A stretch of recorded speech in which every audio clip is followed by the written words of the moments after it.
the definition of insanity. I mean, it's amazing that Parsha of the Week always speaks to current events. It's just incredible. The headlines in today's paper is Sheli Yachamovich urges desperately the Prime Minister to push forward with the peace process. That's the headlines. Urgently push forward with the peace process. Isn't that something new and innovative? Push forward with the peace process. Haven't I heard that before, Reb Aaron? Shelley, wake up and smell the coffee.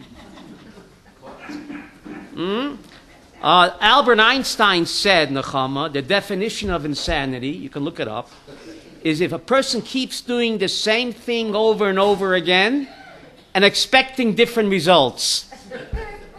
That's the definition of insanity. So our president, Shimon Peres, the peace process must move forward. I mean, where has he been? How many sacrifices does it take? I mean, you're expecting different results. You keep doing the same nonsense over and over again. And this time it'll be different. That's, according to Einstein, Rabbi Yaakov, the definition of insanity. And this is the modern day Beryl Spies syndrome. Ripped from today's headlines. What the spies said, Lo yuchal lalot el ha'am, ki chazak hu mimenu. Exactly what they're saying today, that the Arabs are too powerful for us. Without a PLO terror state, we cannot have a Jewish state. Right? That's what the president of Israel, can you believe that? Yes. Without a PLO terror state, there's no hope for the Jewish state. So we don't surrender, there's no hope. That's exactly what the Meraglim said. Exactly. This is the spy syndrome. We're reliving it again. Unfortunately, our politicians are reincarnated spies. They speak the same demoralizing talk. It's amazing that they say Israel will cease to exist as a Jewish state if we don't surrender to our so-called peace partners. That attitude of surrender and defeatism, that's exactly what the Meraglim said. Lo yuchal lalot et ha'am, ki chazak hu mimenu. Well, and our president just said, recently at the conference in Amman, Jordan, Israel is doomed. This is the president of Israel, Shirley. Israel is doomed unless we accept a PLO state on the 1967 lines. This is not Abu Mamzer talking. This is the president of Israel in Amman. Now, the Meraglim are also chief rabbis. The Meraglim were Roshei B'nai Yisrael Heima. Each and every one was a... So, we have Nebuch the syndrome, and the answer is not to despair. Despite that syndrome and defeatism, not to give in to it, to get beyond it. It's just unbelievable that in the Parsha that we read yesterday, all of the ugly statements of Dasan the Aviram, right? All the abuse that Moshe Rabbeinu takes, it never says he becomes angry. Only when Dasan the Aviram referred to Cairo as a Oretz Zavas Cholas Udvash, you hear, the land of milk and honey which God reserves for Pisgat Zev, this is God's terms of endearment for Israel, these guys apply it to Cairo. When Moshe heard that, it says, Vayichal Moshe Ma'od. Moshe became very angry. Rashi said, Nitztayer ad Ma'od.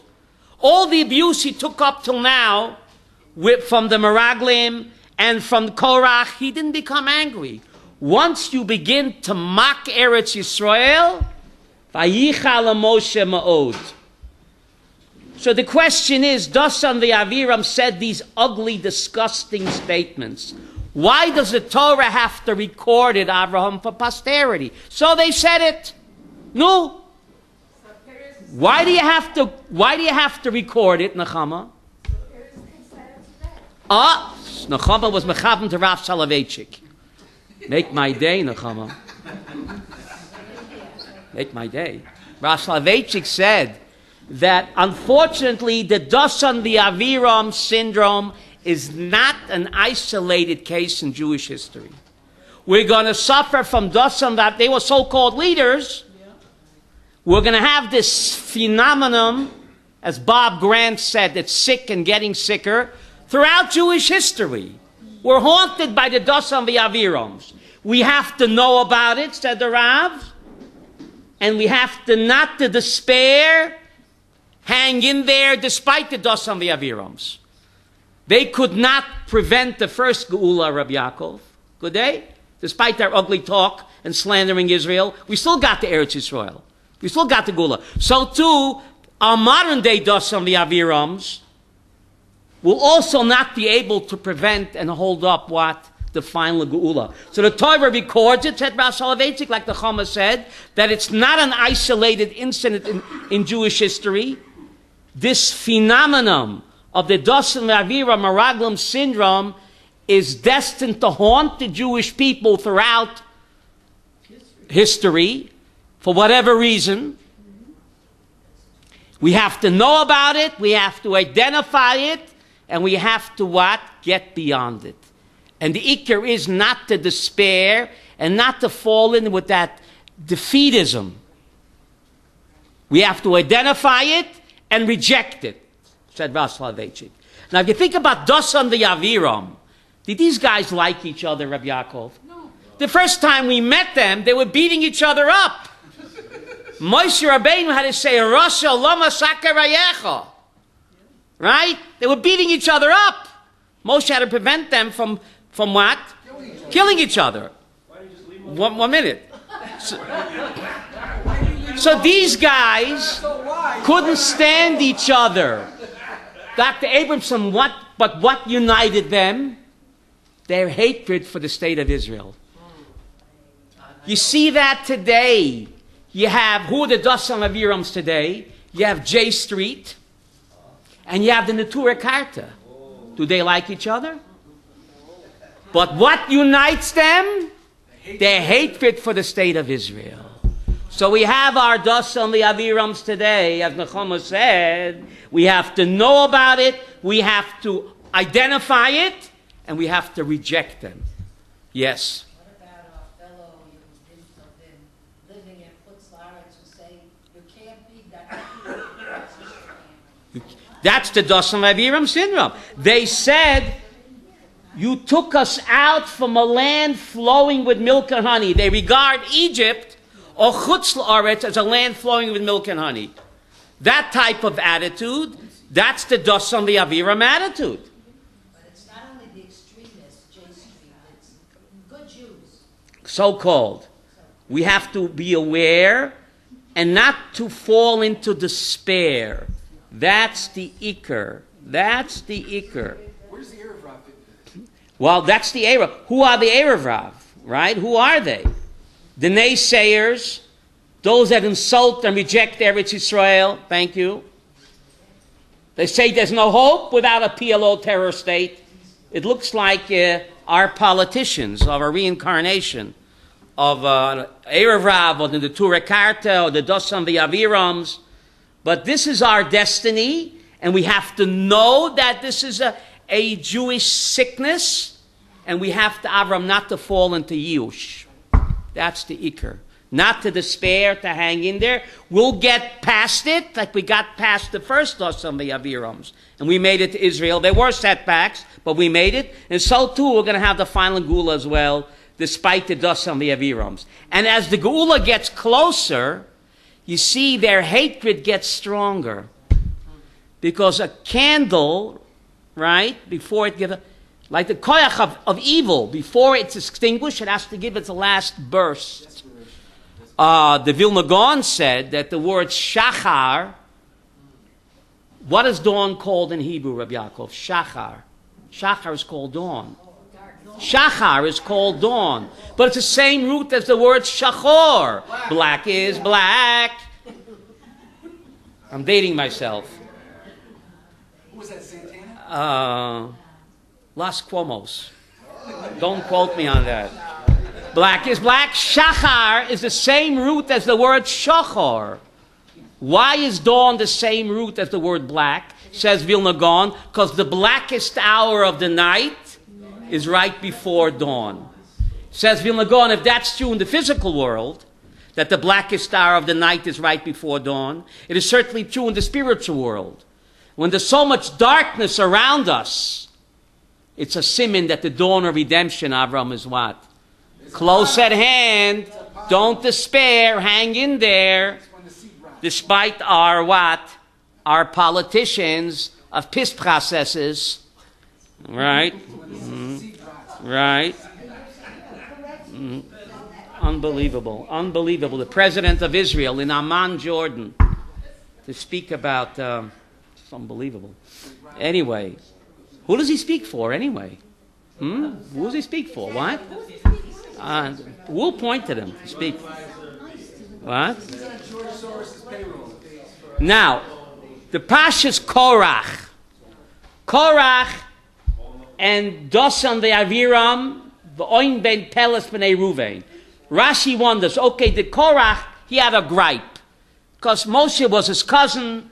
He felt it's nepotism, it's all in the family, so give me a piece of the action. But where did the Reubenites come in? Dosan Aviram, Oin ben Peles b'nei Ruvain, what cycles did they have to the rebellion? So Rashi says, because Shevet Ruvain in the desert camped next to Kahat. Next to Kahat. Kahat is the Korach families, right? Nishtatfu im Korach b'machlokoto.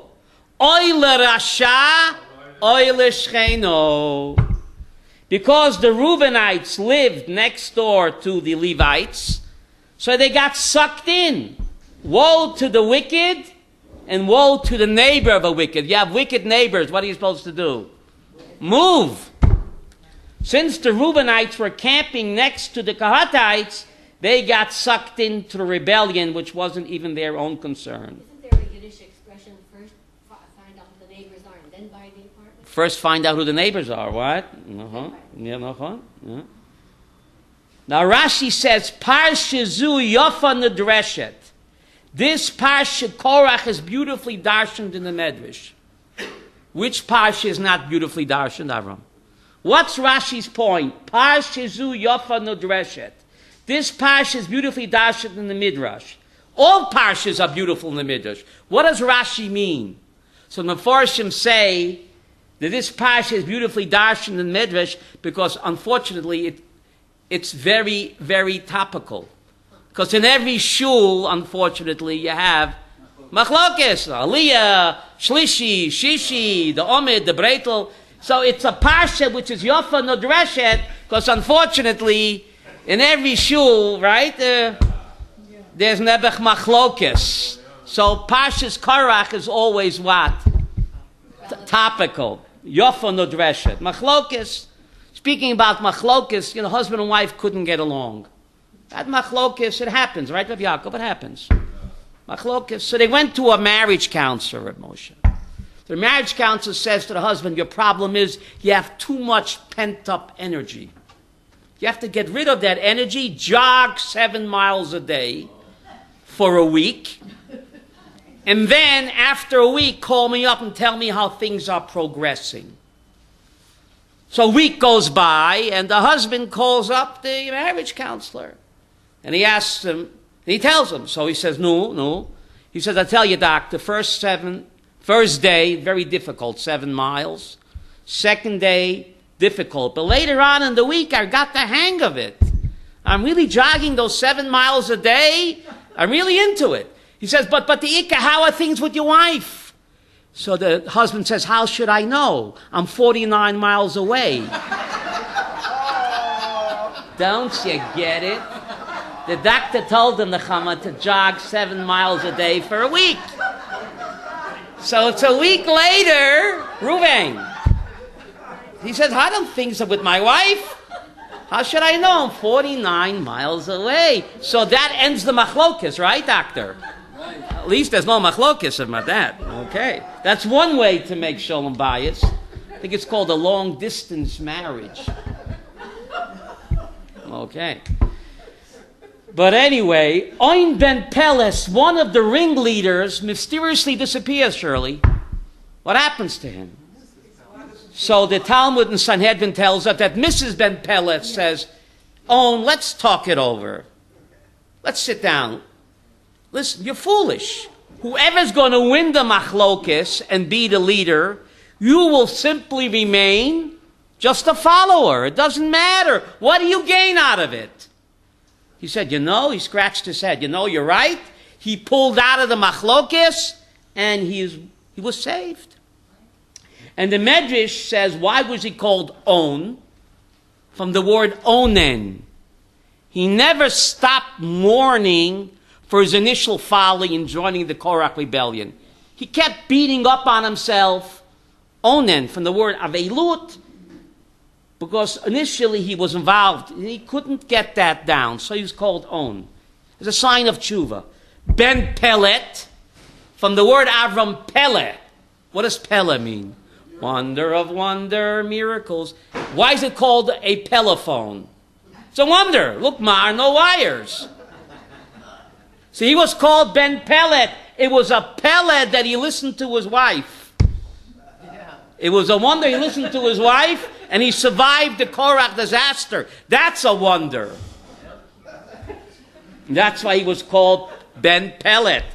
Right? It's a wonder he listened to the Bible for a change. We know Isha Gematria Musar. Do we know that? Aleph Shin Hey, wife in Hebrew, is Gematria Musar. You can figure it out. 306. Aleph Shin Hey is how much? 306. Musar, Mem Vav Samach Reish, is also 306. Mem is 40, Vav is 6. Samach is 60, Reish is 200. That's 306. So the tafkid of a wife is to give musar. But the word musar, Shirley, is gematria devash. Dalit is 2, Beis is 4, and Shin is what? 300. Is also what? Coinky dinky? Yes, a wife has to give musar, but she has to give it in a honey way. Honey, I'm home. Otherwise, the musar is worthless, Beryl. If the wife gives musar, but it's not devash, it's worthless. So Mrs. Ben Peles, she knew how to give the musar in a honey-coated. Otherwise, hubby won't accept it. Honeydew, right? That's right.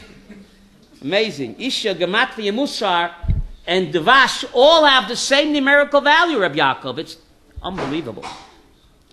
So he was called On as a sign of Avelut for his initial folly. And he did tshuva. Wait a minute. The Bnei Korach, they also did tshuva. Avram, how come they're not called On? They also mourned.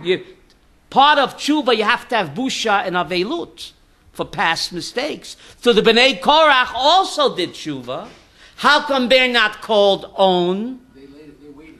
Huh? Why they're not called On? And the answer to this question is another question. The Torah doesn't tell us Bnei Korach lo mesu until Parshas Pinchas. We're kept in suspended animation.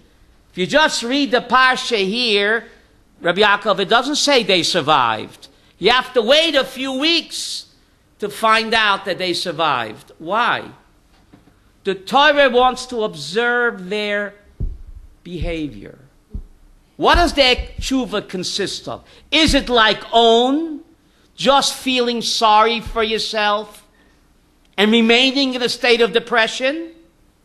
That's not true tshuva. You have to move on. You have to progress and do a tikkun for your chet. The Bnei Korach eventually composed the most beautiful psalms in Tehillim.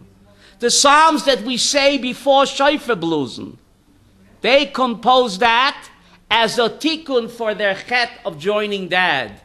Bnei Korach lo mesu. The Torah says, let's wait and see. How does their tshuva progress? Will they continue to beat up on themselves and berate themselves and feel sorry for themselves? Like On passed on to oblivion. He just couldn't get out of the box of feeling sorry for himself, of feeling shame and regret, but he made nothing of himself. That's not the way of tshuva. Of course you have to have busha and charuta, but then you have to what? Progress. Do a tikkun. Grow spiritually, progress. And the Bnei Korach did that by composing the most beautiful psalms in the entire Tehillim as a tikkun for what? For their sin. So tshuva means after the initial stage of mourning and busha, you've got to move forward. You can't stay stuck and be sorry for yourself and keep berating yourself, because then the depression becomes an end in itself. And your life is ruined. He couldn't get past the Avelut. But the Bnei Korach, the Torah bides its time. How did they behave? Well, they composed the most beautiful psalms. Bnei Korach lo mesu. Right? They continued to grow, progress, despite their sin, or perhaps because of their sin, to compose the most beautiful psalms that have given inspiration, Rabbi Yaakov, to countless generations of Jews and Gentiles. That's a direct result of their chet. If it wasn't for their chet, we would never have these beautiful psalms right before you, below Shofar, Elisheva. It's the Bnei Korach. Because of their sin and their tikkun. So what do we learn? That everybody sins. What do you do after the sin? Do you remain depressed? That's Satan's trap. Or do you move forward? There's an amazing pasuk when Lot is taken out of the burning city of Sodom. The Malach says something amazing to him.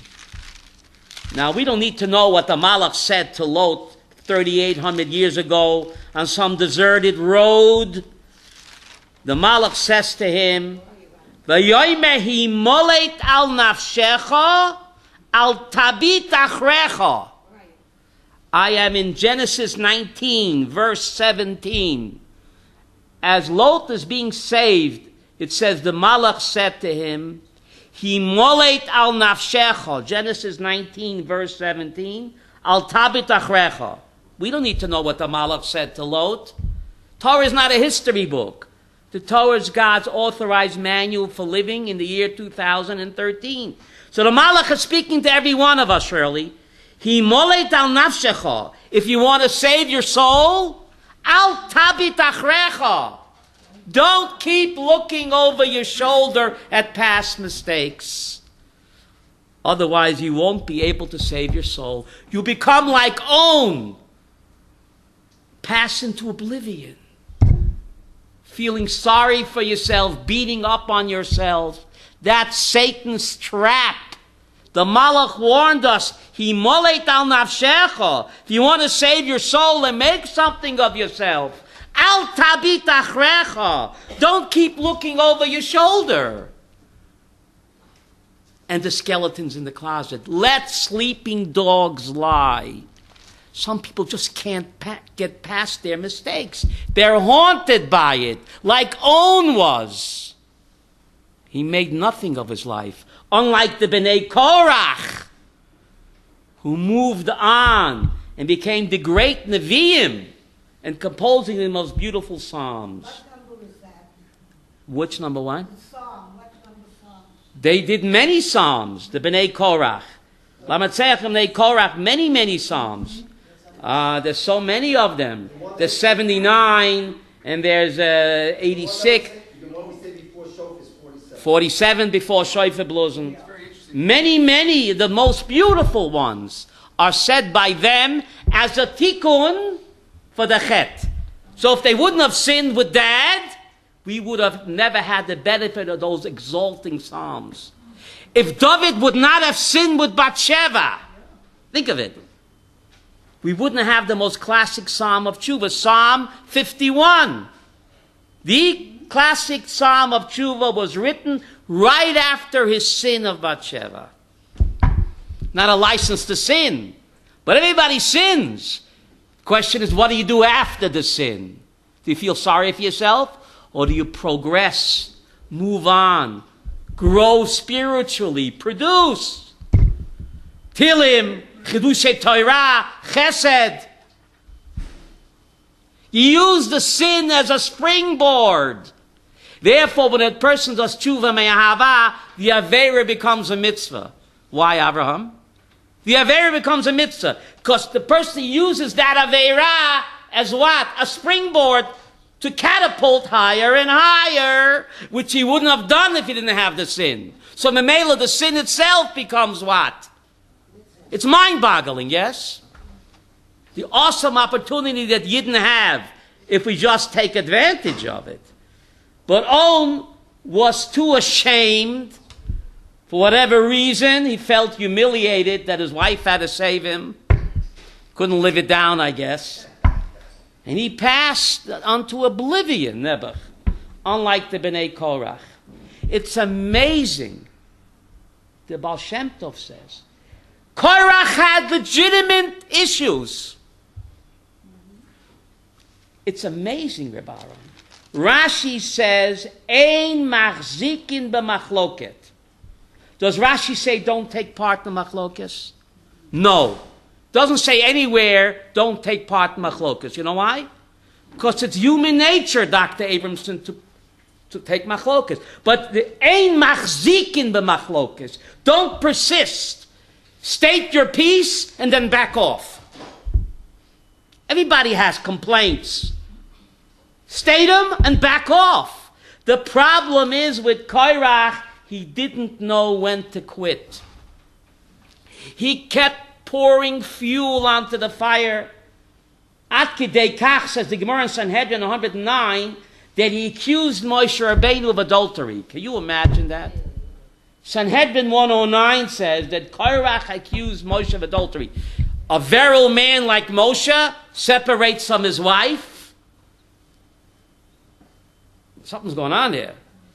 Crazy, illogical charges. He didn't know when to shut up, said the Baal Shem Tov. Ein machzikin b'machlokes. He had legitimate tinus. If he would have stated them and stopped, he would have been accommodated. The problem is he kept pushing the envelope. In Yiddish, ibbe gerissen de strickel. How do you say that in Yiddish? Ibbe gerissen de strickel. The string. He just pushed the envelope beyond. We see, surely, Bahad Machlokis, the people who were carrying Yosef's bones. What? Yes? Sharona said what?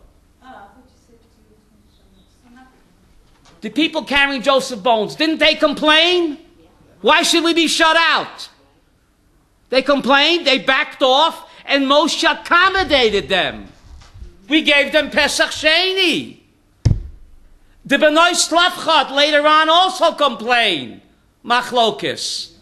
But they backed off and Moshe accommodated them. The same would have happened with Korach. But he just didn't know when to let go until he destroyed himself. Ein machzikin b'machlokis. You don't persist. And that was their mistake, and that cost him dearly. Now, Rashi said, Korach shepikeach hoya. He was a brilliant man. Maro l'shtus zeh. Says Rashi, Eino hitato. He was a Navi. Can you imagine? His prophetic eye misled him. He saw that Shmuel HaNavi is coming out from him. Shmuel HaNavi, who shokol keneged Moshe v'Aaron. And who's going to be Moshe Rabbeinu's grandson? Look in Shoftim. Yonatan ben Gershom ben Moshe, who was a Reform rabbi. Moshe Rabbeinu's grandson was a Reform rabbi. The rabbis asked him, are you nuts? He says, look, it's a good job. Security. Yonatan, what? He was a Navi Shek. I'm putting it in. He was a Navi Sheket to Avodah Zarah. Pesel Micha. Remember Pesel Micha? Who was the Navi in charge of the religion?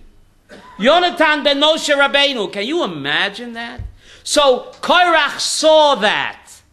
He just couldn't swallow it. I should be taking orders from my cousin. My grandson is going to be Shmuel Hanavi, who's Shokol Keneged Moshe Aaron. His grandson is going to be a Navi Sheket to Avodah Zarah. He couldn't live it down. The answer is God also knew that. And despite that, God chose Moshe. God also knows that. But that when it comes to ego, great people, buddy, have great ego. Since Korach was such a great man spiritually, he had a great ego, and he just couldn't swallow the fact that his grandson is equal to Moshe and Aaron, and Moshe's grandson is going to be a Navi Sheket to and mislead Jews in Avodah Zarah. I should be taking orders from my cousin? How dare him? The answer is God also knew that, and yet God said, Moshe's my man. So when ego gets in the way, look out. Look out, Moshe. Great people are destroyed by their great ego. Joe the bum doesn't have a great ego. How could he? But great people know they're great. So their egos are great, and a lot of times, buddy, it just what? Destroys them. Now, the Haftorah, buddy, that we didn't read yesterday, because it was what? But we would have read it from the book of Shmuel. Vayoyme Shmuel Eloham, Hashem asher osa et Moshe et Aaron. Here, Shmuel told the people something amazing. It's God that appointed Moshe and Aaron. Thank you very much. Why does Shmuel Hanavi have to tell the people, Hashem asher osa Moshe v'Aaron, vayishlach Hashem et Moshe v'Aaron? Because Grandpa didn't know that. Grandpa accused Moshe of appointing himself and his brother. So Shmuel Hanavi, the grandson, says, Grandpa, you're wrong. Vayoyme Shmuel, Hashem asher osa et Moshe et Aaron. Vayishlach Hashem et Moshe et Aaron. Unlike Grandpa who said that what? Moshe appointed himself and appointed his brother. So this is the tikkun. That's why we read this Haftorah together with Korach, because Shmuel Hanavi is doing the tikkun for the Zayda. Zayda, you're wrong. They didn't appoint themselves. Over and over again, it says, HaKadosh Baruch Hu, Hashem osa Moshe v'Aaron, vayishlach Hashem et Moshe et Aaron. And then he says, you Jews are doing a great evil. Know and see this great evil. You have done a great evil in the eyes of God. Lishor lachem melech. You hear, Moshe? What's the great evil? You have asked God for a king. That's a great evil in the eyes of Hashem. The question is, it's one of the Taryag mitzvot. Just like it says, put on tefillin in the Torah, in the mitzvah. And it says, eat matzah on Pesach, and blow a shofar when? Rabbi Yaakov, it says, soin tosam alecho melech. It's in the Zelbe Sefer HaMitzvot of the Rambam and the Chinuch and all the mitzvah counters. The Zelbe Taryag mitzvah that says put on tefillin and eat kosher says appoint the king. So what kind of great evil? A Jew wants to do a mitzvah, Dr. Abramson. Why is it a great evil? Why is it a great evil that you have done in the eyes of Hashem? So, it's a mitzvah. You're saying very good, but fine-tune it. Rivka. Ooh, you want to come up here? It was an insult. Beautiful, Sharona. My Rebbe Rapam Zatzal said, you ladies are on the ball. Mitzvahs are fine and good, but if my mitzvah is going to cause pain and anguish to another Yid, Moichel Toivis, I don't want your mitzvah. Shmuel Hanavi was very much alive. The Yidden came to him, we don't want you anymore. We're from, we want a king. It's a mitzvah like putting on tefillin. He felt rejected. What am I, an old schmata? 52 years of my lifeblood I gave you. Now you say you don't want me anymore, you want a king? Hashem said they're rejecting me, not you, Shmuel. Oh, so what is he, a dish rag? God felt the pain of Shmuel Hanavi. And therefore, even though it was a mitzvah, it's not a mitzvah. If they would have waited until Shmuel dies, then it's kol hakavod. But doing a mitzvah in Yenim's places is no mitzvah. What a powerful message, says Rabbi. That's why it's called Ru'aschem Rabbah. A great evil, Ashasitem be'ena Hashem, Lishor lochem melech, because they should have waited until the Navi dies and then asked for a king to cause him pain and anguish. God says, I don't want your mitzvah, yes? I think Korach, with all his, like you said, a pikeach and so forth. Right. He was really feeling inferior. Really. He had an inferiority complex. He became vulnerable in his mind that saying, hey, Moshe is doing a number on all of us, Yeah. as well as me. And this one, But what's amazing, David, is that the Medrash says that Nachshon ben Aminadab, Moshe, this burst my bubble, the hero of the Red Sea, he joined the Korach rebellion. I hate to burst your bubble. My bubble was burst. You look in the Amloes. The Medrash says that the great Nachshon ben Aminadab was taken in.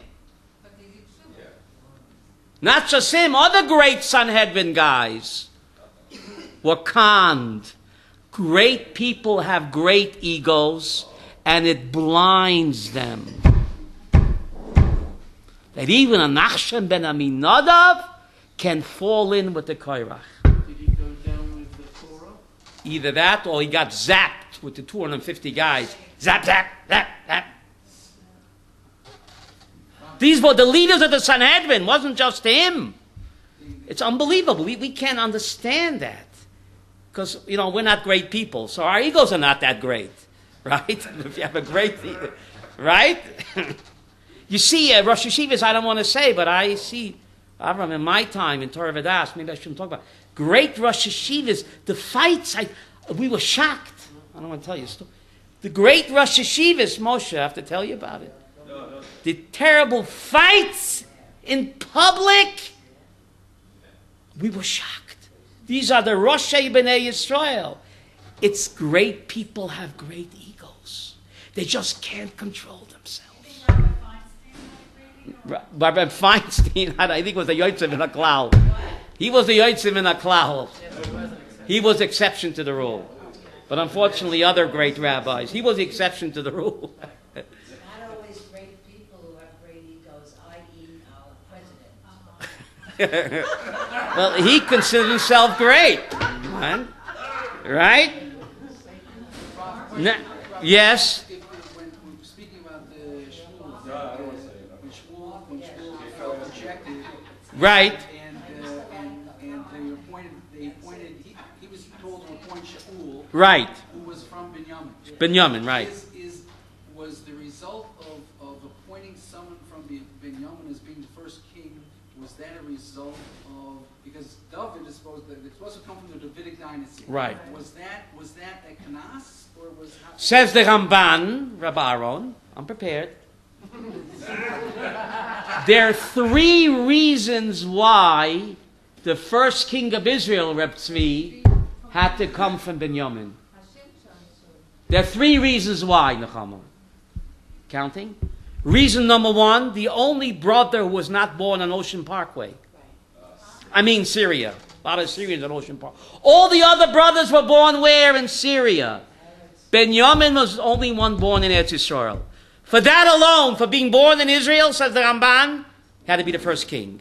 Reason number two, the only brother that did not humiliate himself in front of Obama. I mean in front of Esav. All the brothers, they all bow down to Esav, remember? Binyamin didn't, Reb Yaakov. Why? He wasn't born yet. Saved by the bell. And the third reason why the first king of Israel had to come from Benjamin, the only brother not involved in Mechirat Yosef. Yosef himself was involved in Mechirat Yosef, as Rashi says, because he spoke Lashon Hara against the brothers. He instigated them, so he himself was involved. For his slander, they took it out on him. So he himself was involved. So the only brother not involved in Mechirat Yosef was what, Rav Dr. Abramson? So for those three reasons, he had to be what? The first king of Israel. Says the Ramban, if Shaul would not have sinned, what about La Yosef Shavit Me Yehuda? At Kiyava Shiloh. Yaakov Avinu prophesies that the kingship has to come from what? Yehuda. And if Shaul wouldn't have sinned, says the Ramban, he would have been king on Benjamin forever. And La Yosef Shavit Ben Yehuda would have been what? On the 11 tribes. Reuven, plan A. Plan A seldom works out. So since Shaul did sin, so he lost the kingship even on Benjamin. Now all 12 tribes have to belong to Yehuda. When Mashiach comes, we're going to have reunited, and it feels so good. All the 12 tribes will reunite under Yehuda again. Bring back the good old days, right? So if Saul wouldn't have sinned, there would have been a Benjaminite dynasty on that Shevet. And the Yossi Hevet Yehuda would have been on the other 11. That's how the Ramban interprets it. There's an amazing Rashi over here. Rashi says, come and see how devastating is machloket. Bezdin Shalmata doesn't punish anybody until they're 12 or 13. Bezdin Shalmala doesn't punish anyone until they're 20. Over here, even the Yonke Shodayim, the little babies of Dasan the Aviram were destroyed. Why? So the Chafetz Chaim wants to know why. The human court doesn't punish until 13, 12. The heavenly court not until 20. Here, babies were destroyed. Why is Machlokas so devastating that even babies are destroyed? Says the Chafetz Chaim something incredible. A person's hopes and aspirations are his children, right? What is God's hope and aspiration? The Pasuk in Mishlei, V'chol netivoi teo shalom. All of God's paths for the Jewish people are supposed to lead to shalom. Right? The last Mishnah in Masechta Uktzin and Shas says, Loi motza HaKadosh Baruch Hu kli machzik bracha li Yisrael ela shalom. God couldn't find a better vessel to give brachas for the Eden, ela shalom. And then it quotes the Pasuk in Tehillim, Hashem oz l'amo yitain, Hashem yevorech es amo bashalom. So says the Chafetz Chaim, the Tanakh and the Gemara is telling us that God's hopes and dreams for the Jewish people are shalom. So God says, if you tamper with my shalom, if you tamper with my hopes and dreams by destroying shalom, then chas v'shalom, mida keneged mida. God said, lo yaleinu, I'll take it out, lo yaleinu on your future, lo yaleinu, which is lo yaleinu children, says the Chafetz Chaim. God's ambition and future plans for the Jewish people is shalom. And that's a person's ambition, is his children. So God says, you destroy my plans and ambitions by destroying shalom, then mida keneged mida chas v'shalom on a person's plans and futures and hopes and aspirations. And therefore, says the Chafetz Chaim, why a machlokus is so devastating. It works on a mida keneged mida. There's nothing more that God desires for the Jewish people than shalom. The last Mishnah in Shas, Masechta Uktzin. God couldn't find a better vessel to contain bracha except shalom. So when a person has machlokas, what's he doing? He's destroying God's vessel, chas v'shalom. The Kotzker Rebbe, people say L'Shem Shemayim. Oh, Machlokes L'Shem Shemayim. Says the Kotzker Rebbe, Rabbi Yaakov, make sure your Shem Shemayim is really Shem Shemayim. Make sure L'Shem Shemayim is Taka L'Shem Shemayim. The argument sometimes is the ego, it's not Shem Shemayim. That's right. You claim it's Shem Shemayim, but it's the guy in the mirror masquerading as Shem Shemayim. So you have to run away from machlokes like from a fire. Because even if you win machlokes, in the end you lose. You think you win, in the end you lose. Now Moshe, why did Korach have to wind up in the ground? There are many ways that Moshe could have what? Punished him. Why dafke this way? Says the Riyah Kodesh something amazing. It says here, "Upatzta hadama et piyah." The earth will open up her mouth to swallow Korach. Those exact words are written when Cain kills Hevel. It says, "Upatzta hadama et piyah." The earth opened up her mouth to accept the blood of Hevel. Says the Yari, fasten your seatbelts. Cain became Korach. And Hevel became a Gilgal, Moshe Rabbeinu. Cain's problem was jealousy, right? He couldn't stand his brother, Kina, so God brings them back. This time Cain is alias Korach. Hevel is alias Moshe. Again, it's a family issue of Kina. This time it's not two brothers of Kina, it's two cousins. So God brings back Cain and Hevel to make the tikkun. But again, Cain fails, i.e. Korach fails. The Kina got the better of him, like it got when Cain. This time not against his brother, against his cousin. Again, Kina destroyed him. So Cain put Hevel in the ground. It says, "Upatzta domat piyah," to take the blood of Hevel. Centuries later, Rabbi Yaakov, God brings back Hevel. This time Hevel is a Gilgal, Moshe Rabbeinu. And Cain is a Gilgal of what? Korach. So now Moshe Rabbeinu, alias Hevel, puts Cain, Korach, back in the ground. It ain't over till it's over, Beryl. Look at the same language. It says here, and it says when the blood accepted, the earth opened up its mouth to accept the blood of Hevel. Here it says the earth opened up its mouth to accept Korach. So Cain killed Hevel.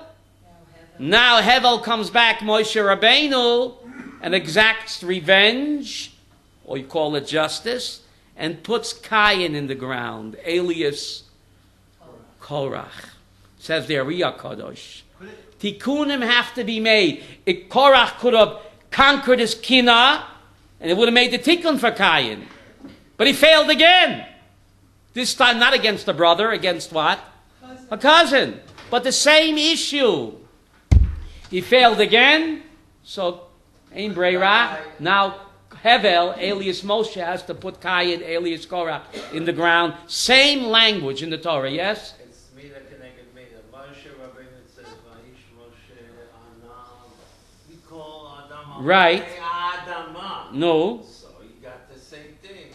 He said that Moshe was not belonging, Yeah. sitting and taking pictures in the front page. That's right. You got the same punishment. Nachon. Moshe was from all the people on Damascus. Right. Potz Tadama, Piyah. Now you will see really Moshe. Nachon, yeah. Potz Tadama. Yeah, unbelievable. In the last minute, B'nai Korach lo metu. Can you imagine? You can do tshuva at the last minute, right? But Korach was what? Too blinded by jealousy. And he wouldn't do tshuva. But the Medrash says that the prayers of Shmuel HaNavi and his mother Chana, who was his mother? Chana? schlepped grandpa out of Gehenna. The Medrash says, Rabbi Yaakov, that the prayers of Hannah and her son Shmuel schlepped grandpa out of hell. Korach, grandpa.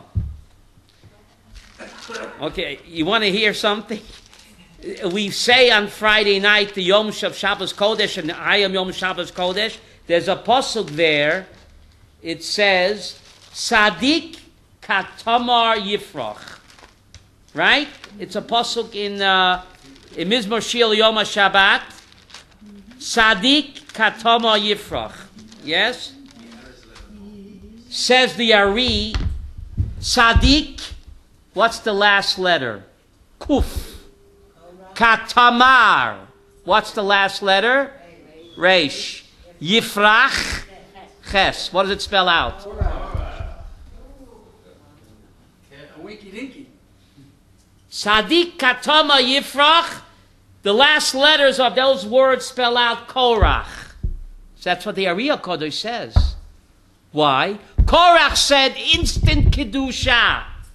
Kulam Kedoshim. Instant Kabbalah. Instant Kedusha. No, Tzadik Katama Yifrach.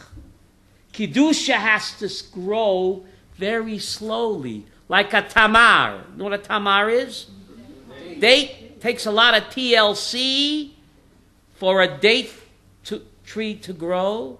So Korach had to learn he had to be planted in the ground as a date palm to grow slowly like a tamar. There isn't instant Kedusha. You know what there he says?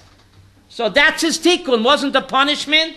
He was planted in the ground like tzaddik katama yifrach. The tzaddik shall grow like a date palm tree. Slowly, step by step. And that spells out the oisius kaira.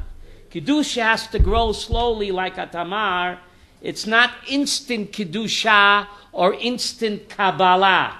Is that why he's still alive? You can still hear his voice? You hear his voice. So it's a plant not yet... What? He's still... The Ari says when Mashiach comes, Korach will be completely rehabilitated. The Baal Shem Tov would say, Reb Tzvi, the Heilige Gezeh de Korach. Say what?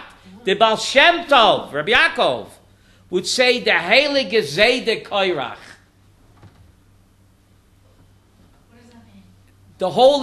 The holy grandfather Korach. He had good ideas, but they were warped. When Mashiach comes, he will be rehabilitated. Okay? Like a date palm tree. It takes time. How long does it take for dates to grow, Dr. Abramson? You plant a date palm tree, it takes time, no? Right? Remember that commercial? We will sell no wine before it's time. Or Korach was before his time. Okay. Any questions, comments? Something just occurred to me that you can elaborate on. Go ahead. Before you blow shofar, you say... There, B'nai Korach.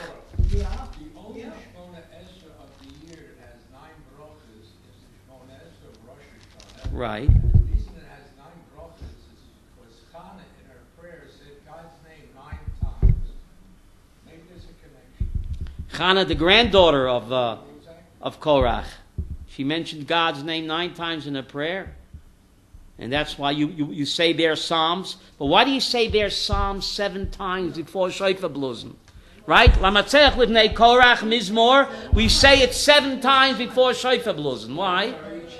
There's 7 heavens, right? I'm in 7. I'm in heaven. Who sang that? I'm in heaven.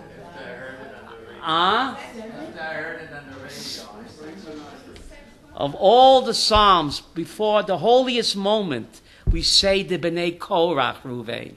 What a tikkun. Wow. So what's the message for us? Everybody sins and makes mistakes. But what do you do the next day?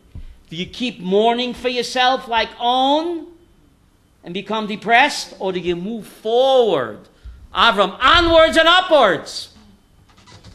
Grow, produce as a result of the sin. So the sin itself will become what? A mitzvah. Let's go for it. Shkoyach. Thank you very much. Shkoyach, shkoyach.